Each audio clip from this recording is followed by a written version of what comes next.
is the Festival of Lights, Hanukkah, the festival of dedication, the festival of the renewal of life and light in the midst of darkness, a dark time in Jewish history and also a dark time of the year. In fact, the occurrence of Hanukkah this year coincides very closely with the winter solstice, which will be the darkest day of the year.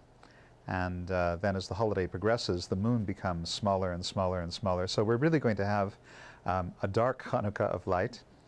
But fortunately, each night we light another light, and each one of those lights spreads light not only through our house, but also through ourselves and ultimately through our world. So I wanted to talk a little bit about light and a little bit about holiness. Light and holiness are almost synonyms. One strongly suggests the other in religious literature and experience. But I want to talk about how each one of us is really meant to be a light, like a Hanukkah light, lighting up the darkness. And you can even draw a very exact kind of analogy, which we can find in the Jewish mystical literature, where the wax body of the candle corresponds to the human body. But of course there's more to human being than just the body. There's also the mind and the senses. And so we would say then that the blue part of the flame of the candle, that which is burning right on the wick, in the mystical literature corresponds to the mind and the senses. But if you aren't a complete materialist, you know that there's more to human beings than mind and senses. There's also the emotional level, what we call in Hebrew ruach. And this is symbolized by the brown area of the flame. If you look into the flame, you can see that above the blue there's this brownish color. And then beyond the brownish color of the flame, there is the yellow of the flame, corresponding to the level of soul, which we call in Hebrew neshama, the spiritual soul, or what I like to call the consciousness of breath when it's very, very still, the breath of contemplation. That spiritual part of ourselves is like the yellow part of the flame, but then we know that maybe there's even more to human life than just the spiritual aspect. There's something beyond the spiritual. There's something transcendent in human life. And this, in the Jewish mystical literature, is called chaya. It means life. And this is the aspect of ourselves which is really divine.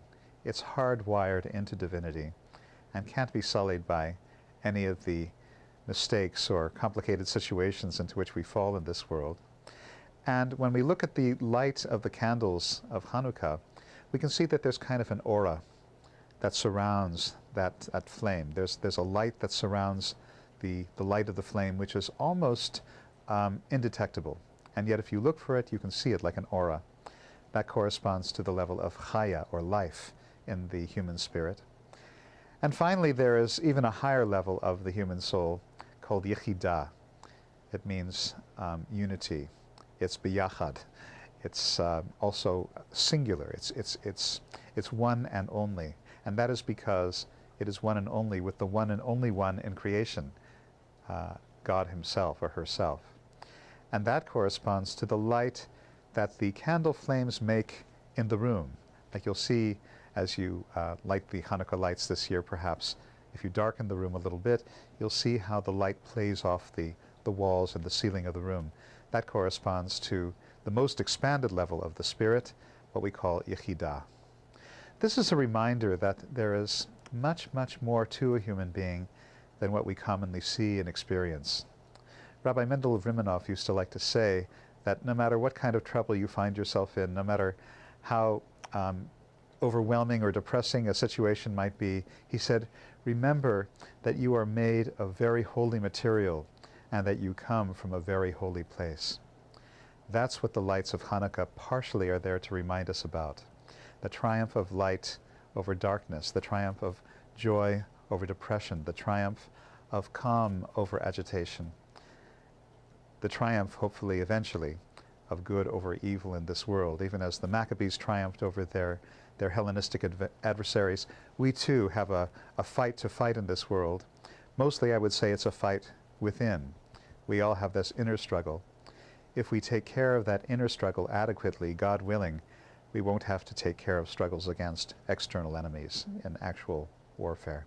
So, wishing you a Hanukkah of light, of happiness, of joy, of triumph, of good over evil, and of peace on earth and goodwill among human beings. Amen. And Shabbat Shalom.